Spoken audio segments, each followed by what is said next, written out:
what I'm going to talk about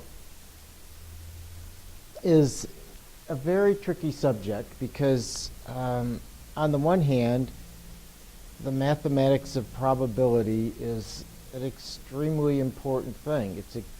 My talk last night was how it's so widely relevant to so many aspects of the natural and biological worlds that it's an indispensable way for understanding things. On the other hand, when it's put to use in science as a way of making judgments on whether a particular experiment or study has discovered anything reliable or not, it is just really very widely misunderstood and misused. And so I guess I should start out by saying that I don't mean to offend the mathematics itself, only the people who misuse it. So anyway, to start out, there we go. Here's a typical sentence that you might read in a newspaper. This was out of a story in a newspaper. The results found that Avandia raised the risk of heart failure, but not to a level of statistical significance. You know, it's.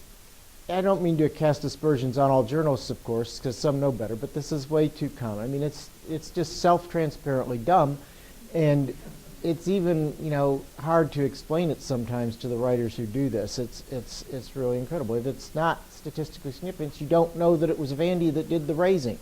You can phrase it in the group with Avandia, there were more heart attacks, but not that.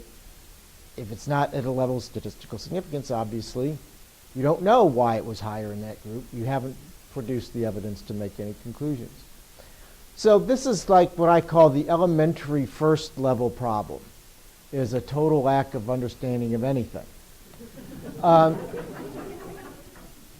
the real serious problems, it gets trickier than when you point this out to a writer and the writer then wants to know what does statistical significance mean? And then it gets really tricky. So I mentioned this paper last night as an example of some of the problems in science and misuse of statistics. This is a paper that was published about 3 or 4 or 5 years ago now, I think, in PLOS Medicine. And as I indicated last night in my talk, it's not itself immune to its own charge against other papers. It's not unflawed in its analysis, and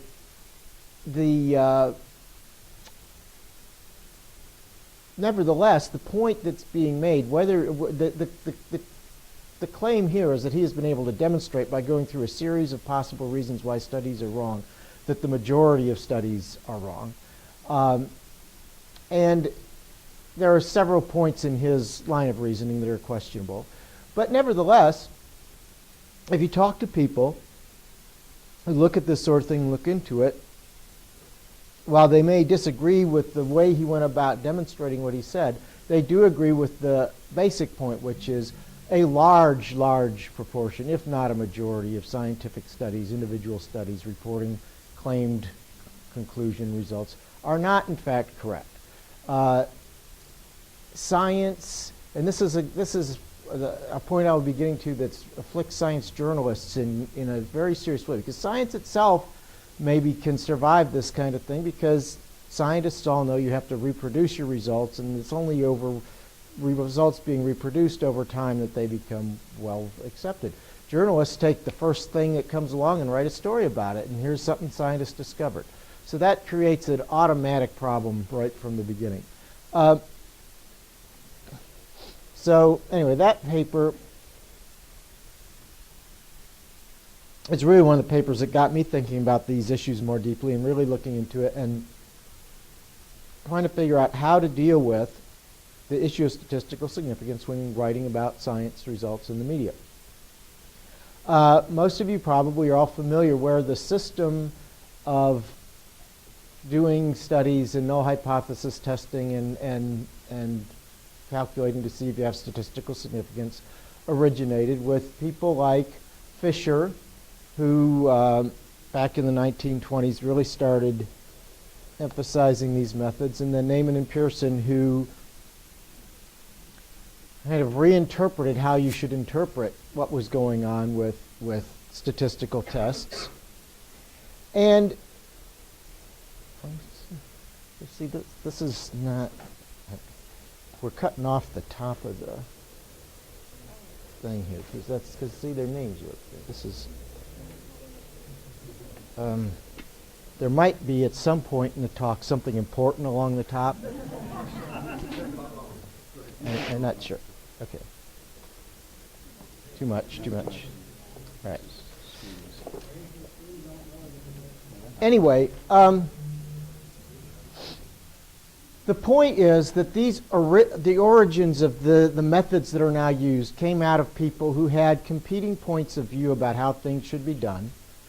And as near as I can tell, and based on what other much more knowledgeable people than me have written and said, what emerged was kind of a hybridization of these approaches that ultimately it makes it very difficult to trace it down to any rock-solid foundation. And that is one of the things that makes it difficult to explain to people what's going on, because if you really start analyzing what goes on with this, you ultimately get to the point where you don't have any legs to stand on. I mean, it's just not a system that is built up on a solid foundation.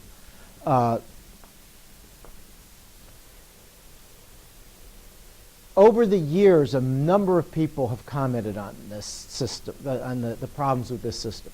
A number of statisticians and scientists and other observers who have looked at what goes on with the whole business of null hypothesis significance testing have commented in similar, goes back to 1960, which is one of the early comments to this effect. This method, the significance testing is based upon a fundamental misunderstanding of the nature of rational inference.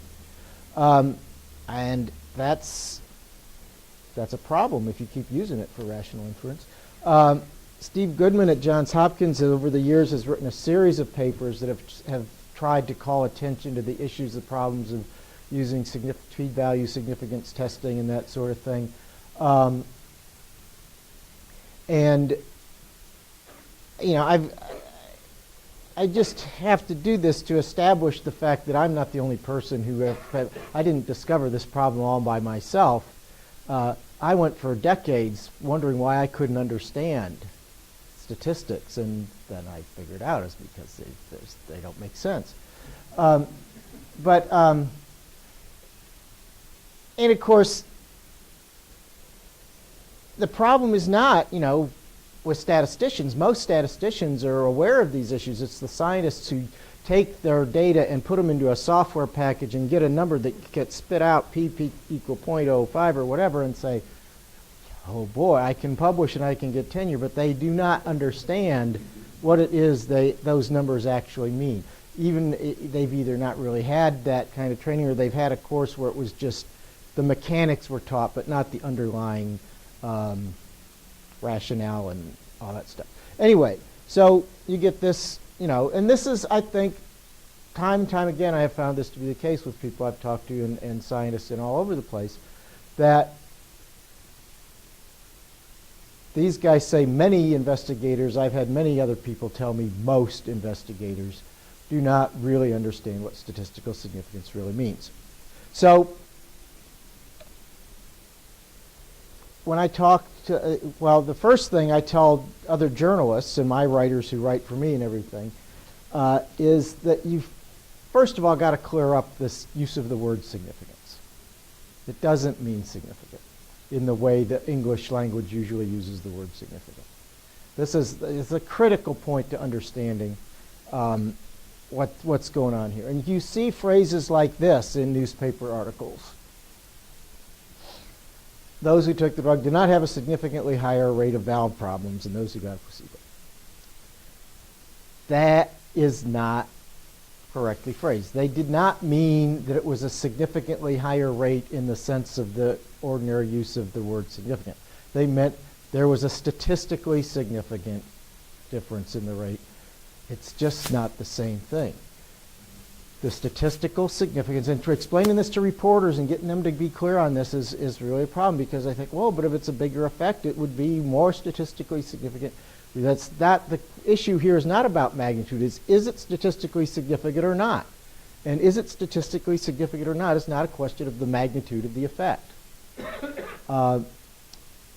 Level of statistical significance is not the same as magnitude of the effect. And of course, the reason that, if you start getting into it and you explain to people, the sample size is a powerful determinant of this level of statistical significance, regardless of the size of the effect. You can have a very, very, very trivial effect in terms of a real but small effect. If you have sample sizes of 100,000, that will come out to be statistically significant, even though in terms of actual practice or clinical practice or wise medical choices, it would not be something that would cause anything that would be worth making a change in policy over. So these are issues that are, again, these base level issues in getting the media to understand what they're doing. But, okay, I said that. All right, so then this is a little segment from a talk I gave on a panel at a statistics meeting about statistics in the media, and I was trying to show statisticians how hard it is for journalists to understand what statistical significance means by saying that if they ask a statistician, or somebody will say that's what it means, and then the journalist will not have a clue what you're trying to say. And so people then will start trying to explain to you what it means. And they'll say, well, it means something like this. And then, of course, the statistician will say, that's wrong. And then they'll say, oh, then that must mean that. And they'll say, no, that's wrong. And then, or maybe they'll translate it that way. And, of course, that's also wrong. So, but these are statements you hear all the time from people trying to explain to people what statistical significance means. These are not correct statements, but they are the way it gets translated, and most journalists, I would say, would not have a clue that those were incorrect statements, even the journalists who think they know something about statistics. So I ran across a very neat little, here's then a correct statement, I think, more or less, subject to, minor quibbles. But this is getting closer. And then, of course, the journalist will say, oh, okay, now I understand. And again, it's the wrong conclusion. So I ran across a very, and I'll do my example I didn't do last night because it was too complicated, that I have devised to try to explain to other people on my staff and other journalists what the issue is. So this is a diagram indicating how often I swim in the winter. And if you look at this, if it were properly constructed exactly to scale, which it might be, but it's maybe off. Anyway, it's supposed to indicate I swim less than 5% of the time in the winter. Consequently, if you, at some random time asked me if I were swimming, and I said yes, the temptation would be, I now have evidence that it's not winter because I only swim less than 5% of the time in the winter. P is less than 0.05 of this observation. Therefore, it must not be winter. Well, a lot of people think that's obviously correct, but if you look at how often I swim, the only time I swim is a few days in the winter when I go to Hawaii. And I never swim any other time of the year at all for any reason. If you call and ask if I'm swimming, I say yes, that actually is evidence that it's winter. P is less than 0.05 of that observation, but that observation is evidence that it's winter. So this is the core problem. And I believe, it's certainly a problem for the journalists who cover science and write about science to understand this. But it's also a problem for scientists and statisticians to be able to articulate what statistical significance really means in a way that helps people avoid these misinterpretations. Now, I ran across a very interesting, now that would be the different case.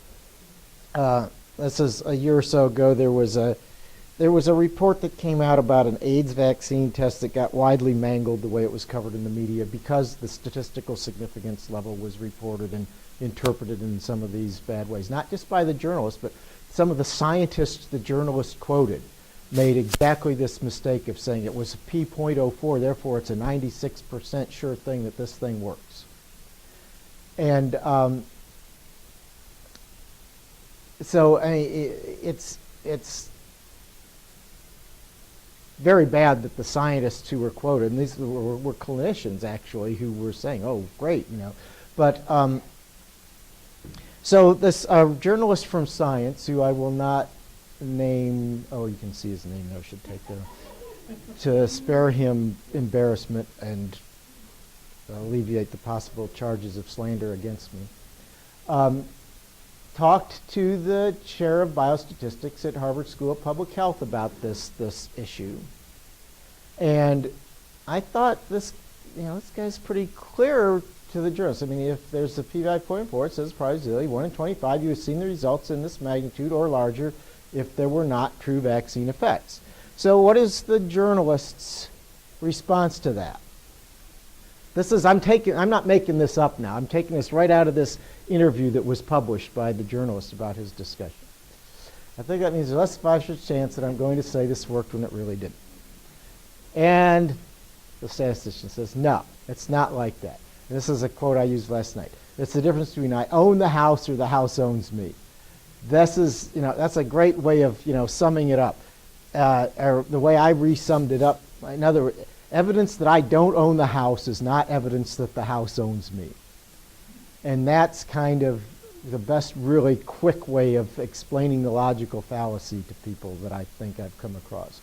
But anyway, so the journalist says, the editor is going to say, this sounds to me like it's, we got to put this in plain English, and if it's a 5% p-value cutoff, we have 95% confidence it's real. And the statistician says, no! How many times does he have to tell him? And it's like, I'm reading this, I'm thinking, what is, journalism's got to do better. But it is, you see that language all the time, and it is interpreted incorrectly. And the journalist says, it seems to me like it's just poetic license. Nobody who's working for me would say that. And the statistician, no, it's a huge qualitative difference. It's a whole different thing. And, and I guess my main point about this whole thing that I've been talking about is that if it were only the journalists who didn't understand it, it would be bad. Yeah, it'd still be terrible. But the problem is scientists don't understand it either. A large number of scientists don't understand it. And there are medical journals, all highly prestigious medical journals, that publish papers that make statements that are very much just as dumb as this journalist's statements. And it's a huge problem. I do not understand why it can't be solved, but it's just, it goes on and on. And I'll have some examples. Here's, so what can you say what statistical significance means? I told you, well, it means maybe there's an effect and maybe there's not. You don't know. All you know is you saw something that maybe is unlikely to have been seen or less probable than you might have expected to be seen. It might be that that's because there was a real effect and the null hypothesis is wrong, or it might be you just saw one of those things that's unusual to see. It's like I said last night. A few days ago I was in Santa Monica. It rains less than 5% of the time in Santa Monica. It was raining on me, but that was not evidence that I was not actually in Santa Monica after all. So the real answer, of course, is you have to do some more experiments and see if you keep getting the same answer. And which is what good science, of course, is all about, reproducing the experiments, verifying, and all that. But there was a problem with that because in a lot of cases, in a lot of very important cases, like large clinical trials, the logistics and expense of doing those and repeating those is often prohibitive, and you have a case where you can't always do that. So you have to get into a little more understanding of what's going on. Another important point that I have to make to journalists that I think is often missed in these discussions is lack of statistical significance does not mean that you've shown there is no effect. This is another serious flaw that shows up in the way some scientists reach their conclusions in their papers. They tested to see if this drug was dangerous, and they got the results, blah, blah, blah, is not statistically significant, therefore this drug is safe. That's not a correct inference. All you can say is you have not found strong evidence that it's dangerous. It's not the same thing as saying it's evidence it's safe. It's that old absence of evidence isn't evidence of absence kind of thing. It gets misinterpreted a lot, misstated. So here, for example, is a study where a journalist would look at this report. This is an actual data from it's an old study. It was some kind of nitrates for heart problem test or something. I don't remember the details, but it was a medical study of some intervention for heart patients. And here was a study that's found it was supposed to help. It didn't look like it helped in this study. It looked like it was more harmful than helpful, but it was not statistically significant because that's a 95% confidence interval bar there. And you can see, if you can see the bottom, those are odds ratios down there, and the bar extends well into the possibility of helps and well into the possibility of harms. So the conclusion on this is not obvious. A lot of journalists would look at this and first say, oh, it looks like this harms. You know, it's a signal that it harms. This is like it caused more deaths in that group, but it wasn't at a statistically significant level. You know, no, it just, that was the numbers, and it was not statistically significant. You don't really have the right to make any judgments on this particular case. So there's two things here. Not only can you not conclude because there's a lack of statistical significance that this is not harmful or not helpful, you can't conclude that it's not harmful either. You don't know either way. And if they had been testing this to see if it harmed, if they thought this was something that was harmful and they tested it for that, got this result, they would say, looks like we might have been right. It does look harmful, but we didn't get good enough evidence to prove that. Whereas it might be translated into, but it might be also, but that would be a correct thing to say. But what somebody might say, they tested to see if harmed, the results were not statistically significant, therefore it's safe, which would not be the correct conclusion. So another test of the same thing got this result. Well, this is interesting because now you have another non-statistically significant result. But in this time, the group was looked like it came out a little bit better, but not by enough to say whether it was statistically significant or not. So how do you report that? Well, you would say, we don't know. Now, but over time, more studies were done. Fortunately, this was something that could be tested easily enough so that you could have a number of studies done. And ultimately, what you saw was that over the course of time, strong evidence was ultimately developed to indicate that this was a beneficial treatment.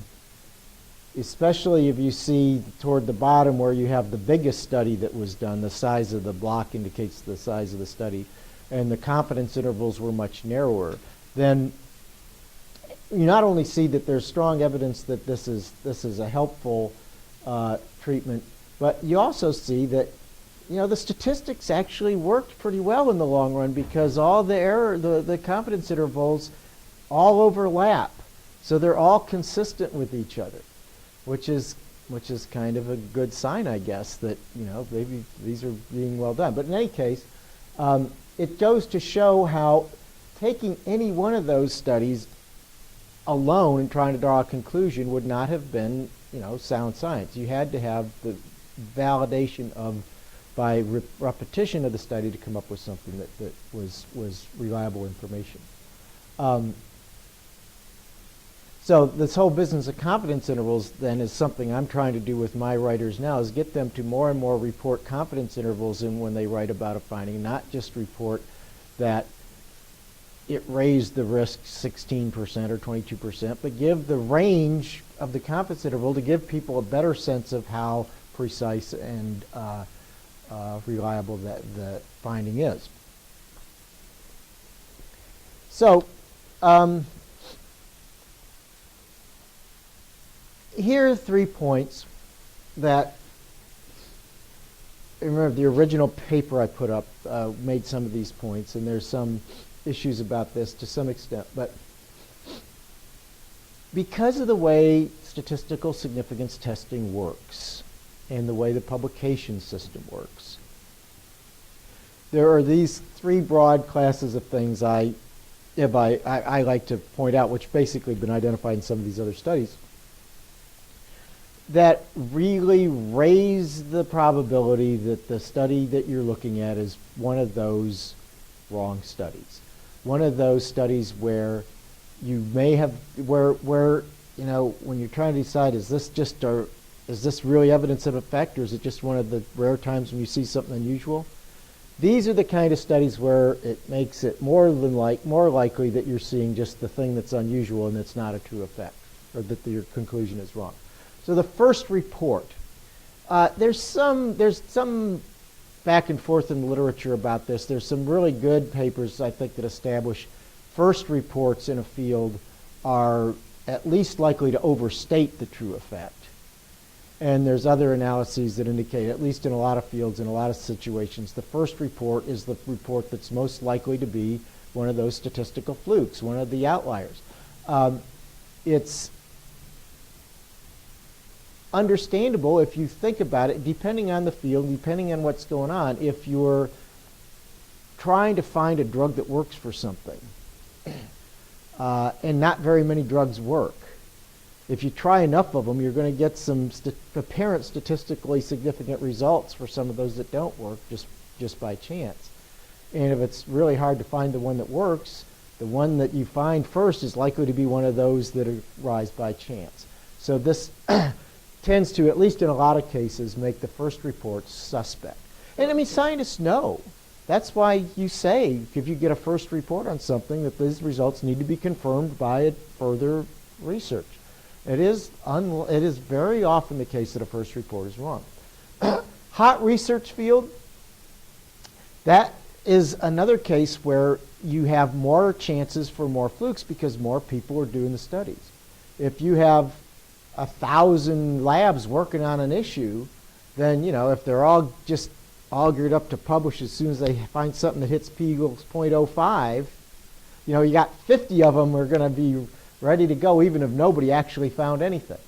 And of course, in principle, it shouldn't matter if it's a hot research field or not, because 0.05 is 0.05, but you have publication bias in journals being more likely to publish the papers that get a statistically significant result than the ones that don't. It's harder to get it published if you don't get that finding. So in principle, if you were, the statistics would be not changed by it being hot if all the work that was being done was being, you know, promptly published.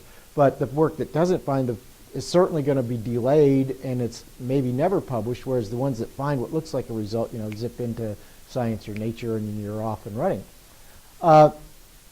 Contrary to previous belief is another thing that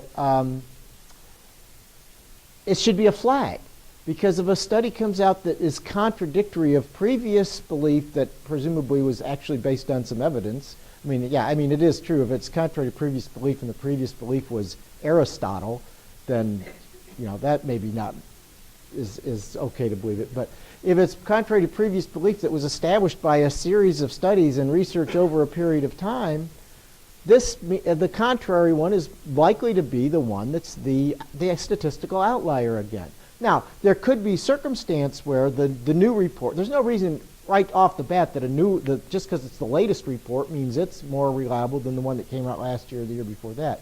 Unless, of course, the latest one has some particular reason why you should think that, like they just bought a fancy new instrument with higher resolution and everything and could see something nobody else previously could see. Yeah, in that case, maybe it is true. But generally speaking, all other things being equal, that's not the case. So that's what I call a recipe for wrong science.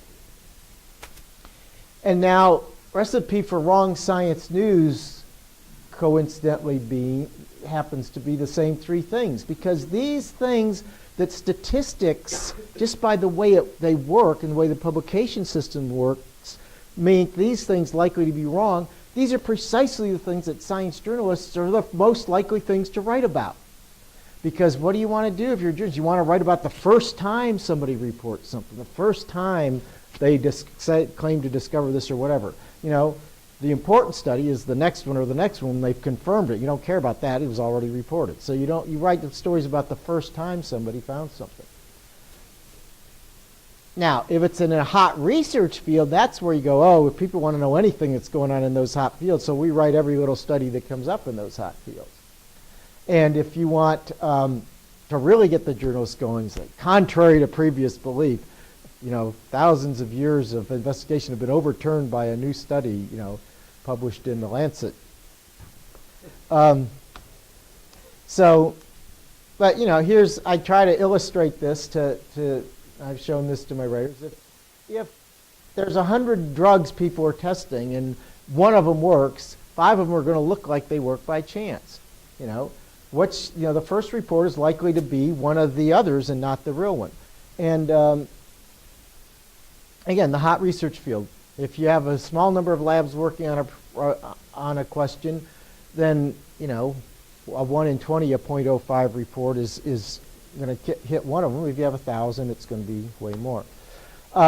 Okay, so what is this really right? I mean, you know, people say, I tell people this stuff, and they say, oh, you're exaggerating. Or how do you really know? You just, you know, and so I watch for the occasional thing that comes along that kind of illustrates my point concretely and dramatically. And so I'm going to show a few examples of that. This was a study on acute coronary syndrome, a diagnosis that is not terribly uncommon. And these guys went back and looked over many years of the literature and found all the studies that had associated any genetic variant with this syndrome. And they found something like 70. I think I've got the number here. It's probably on there. So, yeah, I think they found 85 variants in 70 genes is what they found that were associated by studies at a statistically significant level with this syndrome. So they got this bright idea. Let's go look at a bunch of people with the syndrome and then compare it to controls who don't have the syndrome and see if how many of those genes actually are more common in the people with the syndrome. So, you know, you would expect if these genes actually are associated with the syndrome, you'd find them more in the people with the syndrome. So they found 85 variants, they found 85 variants in 70 genes.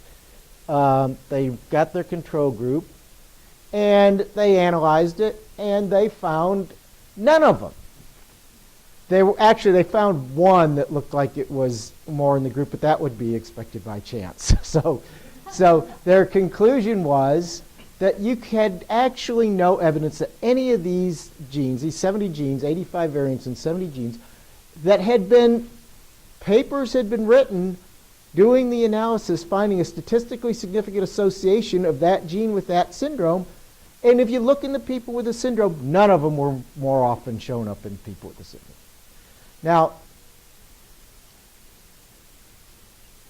this is why, you know, when you do stories in your journalists and you get criticized because you say, oh, you wrote last week that this was bad, now this is good, this is bad, this is good. You know, we're just writing what the studies say, but this is why that happens, is because they keep changing because most of them are wrong. Okay, this is, more genetic stuff. I'll just go quickly. This is getting better because now, and I should say, I need to emphasize this. Do you mean wrong, or they observed a statistical anomaly? Well, they concluded, Wrong wrong, and they concluded that something was associated with something and it wasn't. Okay. They write that's what I mean. Now, I should say, statisticians all over everywhere have developed a great many really sophisticated tools for trying to help cope with some of these problems. And a lot of these issues that come up, you get a smart statistician, so we'll design the experiment this way, we'll do this kind of analysis, you can get around that problem, you can improve your chances of getting it right. There's a lot of that out there. But getting scientists to do it, or the journalists to publish those, or to anybody to understand it is a problem. Microarray genetic analysis is something where there have been improvements because we now have genome-wide scan designs that do this a little better. But the early studies in this field were really susceptible to this problem, because if you look at 20,000 genes at once and you want to see if in a disease more of the genes are or how many genes are more or less active than they are in healthy people, if your test for whether they're more or less active is at the 0.05 level, you're going to get 1,000 of them that look like that, even if they're none. But so this is one example. An array tested 22,000 genes, found 13,000 with different activity. Actually, based on other research in this particular case, the scientists who did this study were able to come up with a pretty good estimate of how many genes were actually more active, and it was something like 1,000. But you see, you're getting a hugely different, and it depends on what kind of disease and whether it's a disease where a few genes are way overactive or a disease where a lot of genes are just a little bit different. The statistics, I'm going to skip that, make it very difficult to draw sound conclusions. Clinical trials have huge problems. Everybody says randomized controlled clinical trials, the gold standard, and all this other stuff you do is meaningless unless you do a clinical trial, randomized and controlled, and that's the gold standard. If you get something there, then you've got a definite right answer. You know what's what. That is baloney. That is so total baloney. The clinical trials have so many problems in it. Even if it all worked as it is ideally written down on paper with the randomization all just right and everything, it never works. It would be wrong, but it never works that way because there's always mistakes. There's always people who are getting I know people who have been in clinical trials.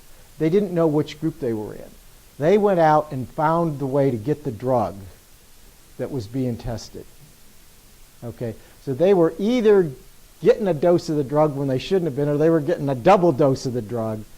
And that's just, that's an anecdotal example, but it's just one of many things that can go wrong. But even when they go right, this idea that randomization makes it okay just to report an average at the end of the trial is baloney.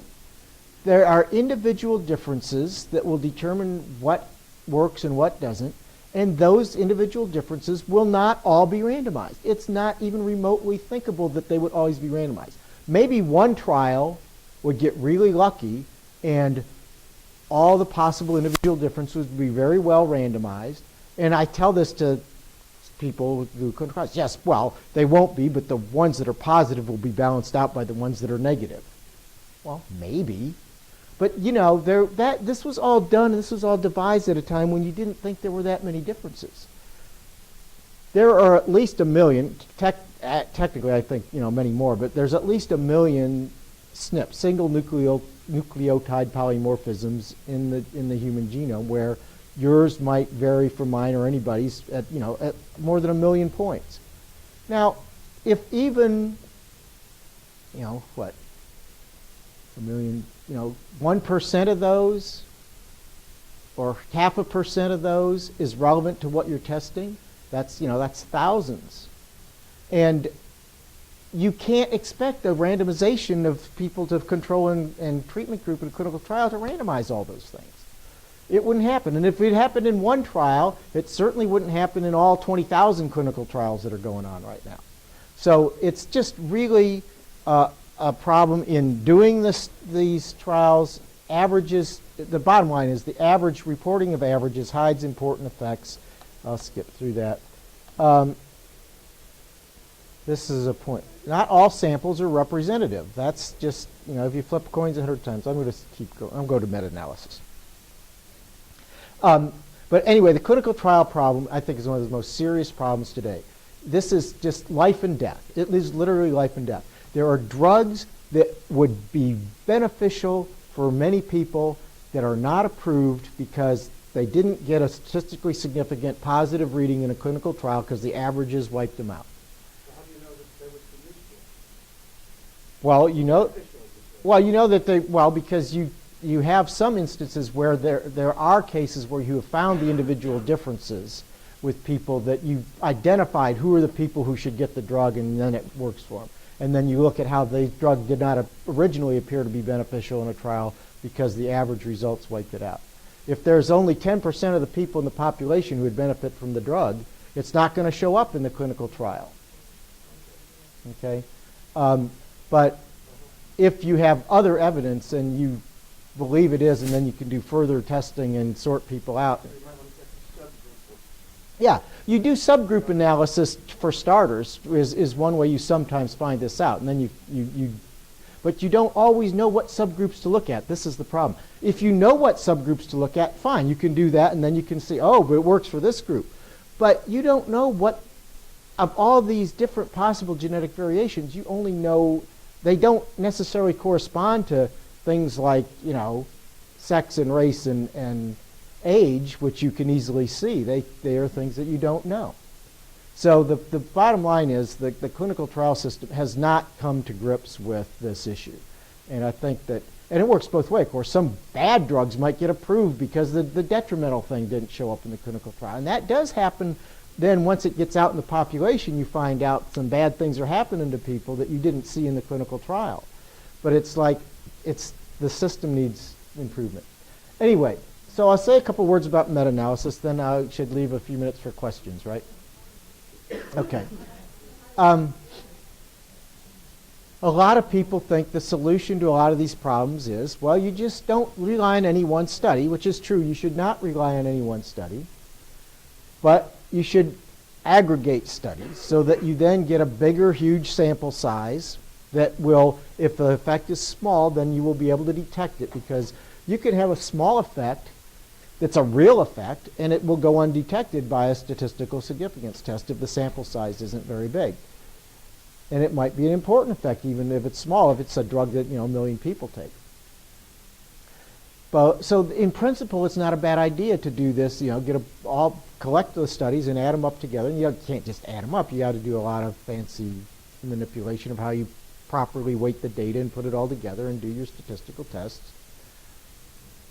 And then you can find out more things. Of course, meta-analysis depends on some assumptions. So it increases the power. It depends on a lot of assumptions. What makes you think you can actually justify doing these statistical tests on this data that you've just hodgepodge together? Well, you can justify it if what you've done meets certain criteria, such as, one, you've got all the studies that were done. If you don't have all the studies were done, you don't have a representative sample of all the studies that were done, and then you can't justify using the statistical methods that assume you have a representative sample of everything that's done. Exactly. If you don't, especially, because the ones that are not published are likely the ones that didn't find a big result or something, and so, I'm going to try something else. And that, if all you got are the ones that were published, then you've really skewed the data to finding something that may or may not have actually been there, because the ones that didn't find it didn't bother to publish. So you cannot justify doing this meta-analysis, doing the statistics on a meta-analysis, unless you get all the studies. If a bunch of them are off in file drawers somewhere, the legitimacy of doing the statistical test no longer applies. It also, to justify these statistical tests, you have to make sure that the studies have all done the same thing. They've looked at the same intervention on the same population using the same definitions, same protocols.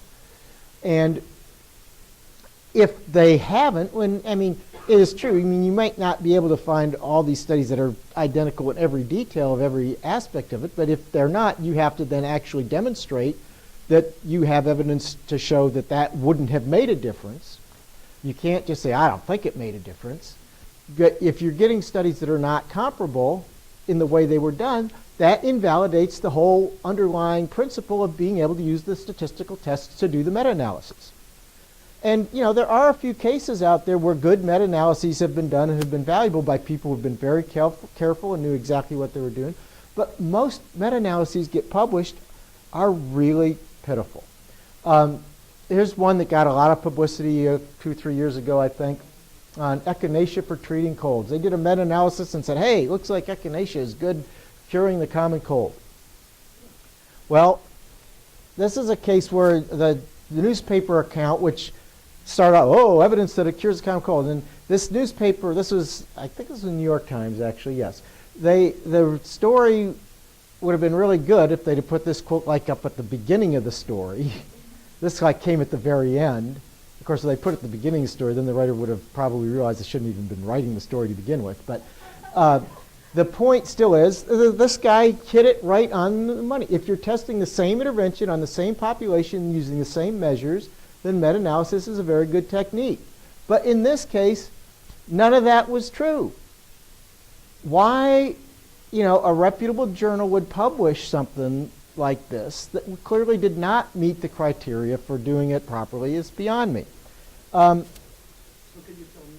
Yes. Can you tell us what they actually did in that? In the echinacea study? Yeah. Well, they compiled a lot of studies that were not all strictly comparable. They used different protocols and things.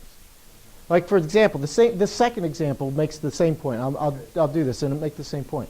This was a meta-analysis that was published in the New England Journal of Medicine, a reputable journal usually, showing that the diabetes drug Avandia was responsible for causing excess heart attacks. And this Nissen guy here from Cleveland, who was the first author on this, is campaigned again, and he's succeeded in getting huge restrictions on it now. But this paper is crap. Here's what started out. This is where journalists really fell down on the job when they covered this paper. So in the Avandia group, there were 86 heart attacks. There's like 43 studies that were all compiled, and you add them all up.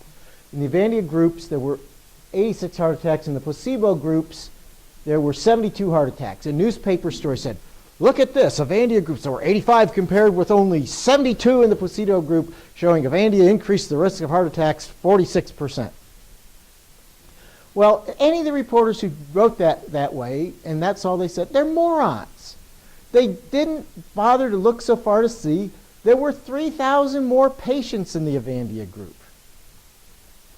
The fact that there were an absolute number of more cases of heart attack in the Avandia groups than the placebo group isn't the point. It did worse. The placebo group did worse on heart attacks than Avandia.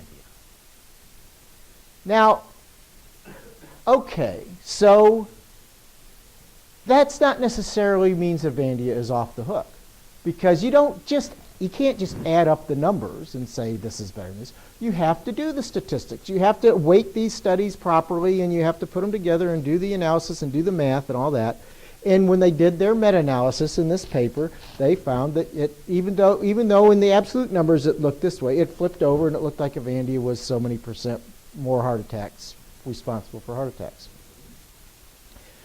But again, what justifies doing that? How can you justify analyzing the data in such a way you take this lower risk of heart attack here and convert it into a higher risk of heart attacks?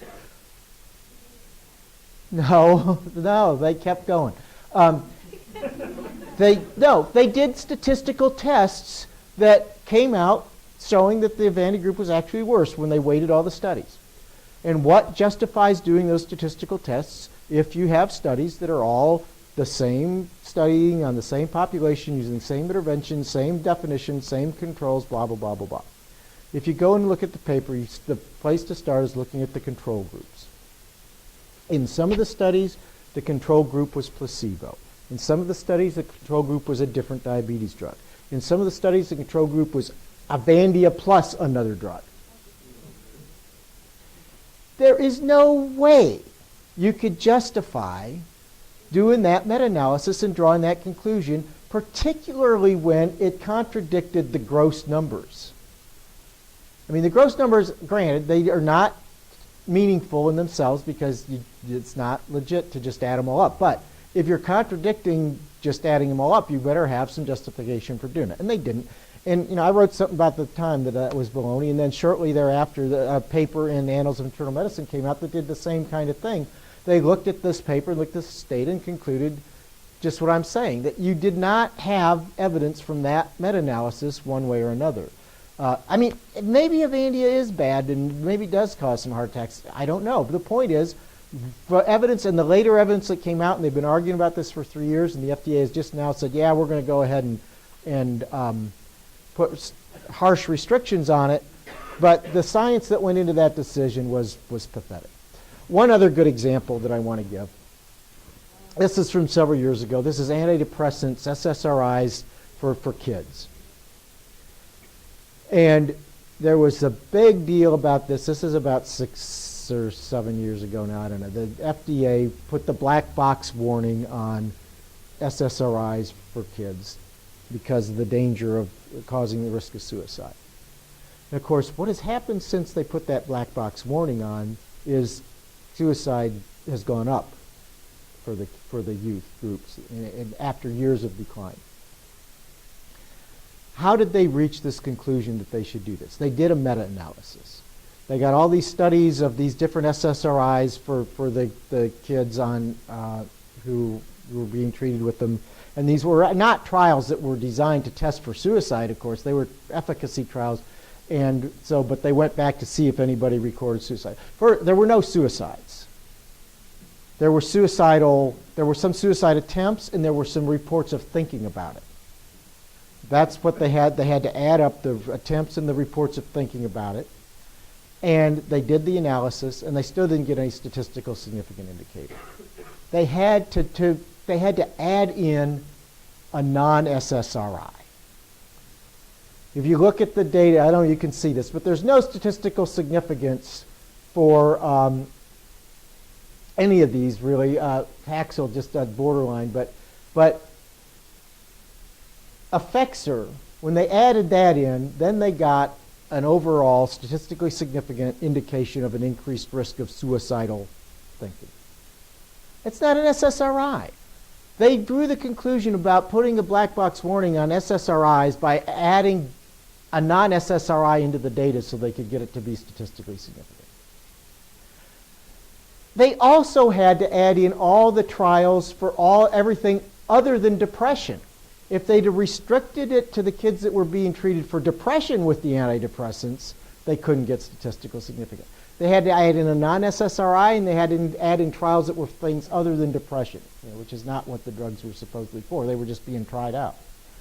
I mean, I think this is just, and then this is where they just used depression. The confidence interval is 0.84 to 2.37. Yeah, it's weighted a little toward the possible, and there might be.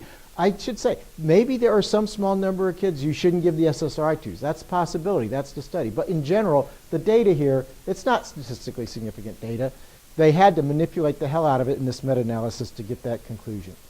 So I'm going to conclude by saying there are some pointers that I think all science journalists should know about dealing with these issues. They should know statistical significance does not mean significance. They should know that if a result is statistically significant, there's a good chance it's not significant. If effect is not statistically significant, that doesn't prove that there isn't an effect. Averages obscure important effects. No one study establishes anything, and combining a bunch of studies is even worse. Then after I tell the science journalists what they should know, I should say what I think the scientists should know. And if both groups kind of got together on these points, then maybe I think we would begin to make some progress. So I'll take questions. Yes. Say you're a doctor and you know that the studies are perfect. I mean, I know doctors may know for sure that when they're giving a treatment that it's in a population to benefit only a few percent. And that in that population, it may be harmful. Right. To have that I have a number, and that's all I have. And I try to convey that message to the patient to help give the 1%, but I think mainly most people probably, you don't. I don't know what you do when you go to the doctor. I never go to the doctor. But a lot of people do. And No, you're absolutely right.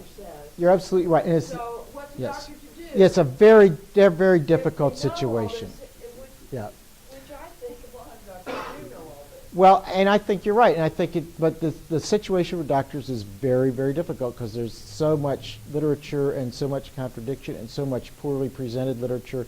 And the doctor's supposed to have another job like treating patients, not just doing literature reviews. So it's a very difficult situation.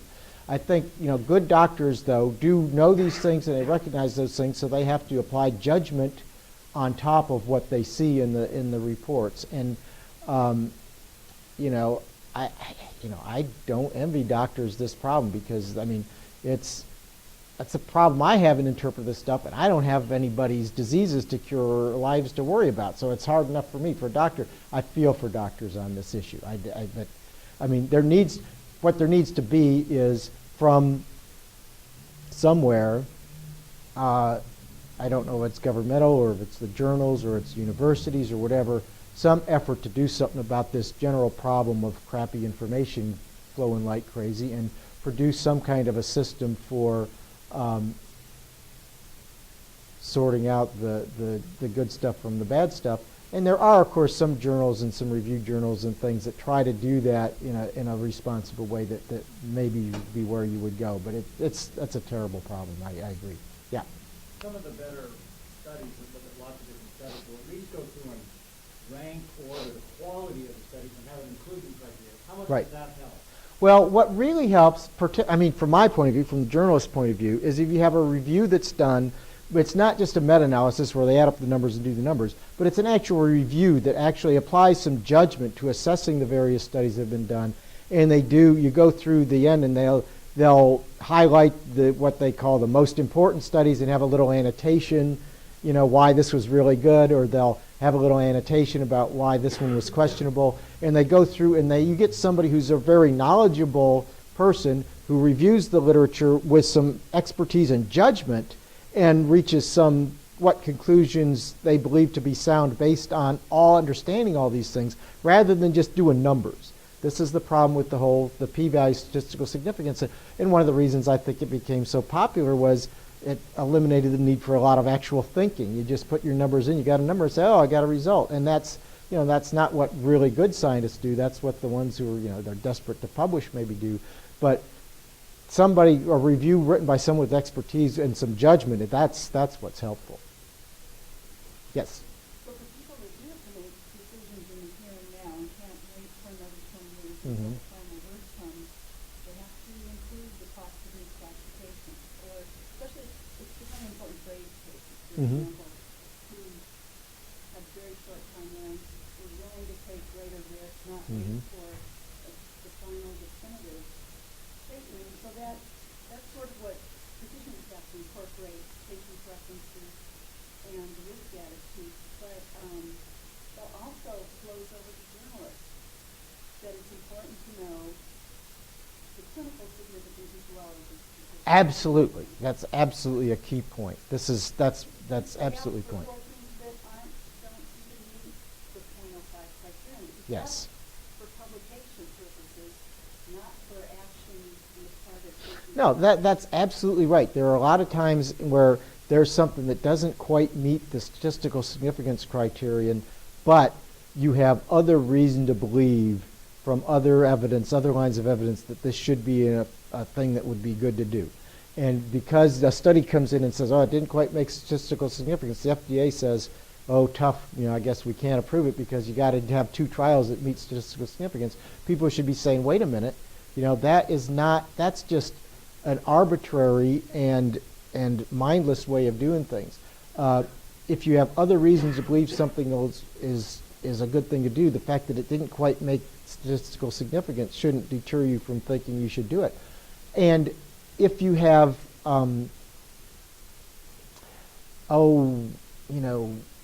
somebody who, you got to be careful because, anecdotal evidence is sometimes then people say, oh yeah, well this helped, somebody's sister, but that's also bad because you can't just throw out the data and stuff.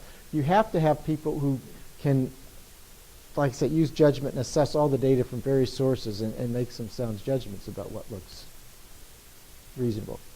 So what Holly was getting at was that there's a fraction of even statisticians that applies more, that look at it from the Bayesian point of view. Yes. And I was wondering if you want to make a comment.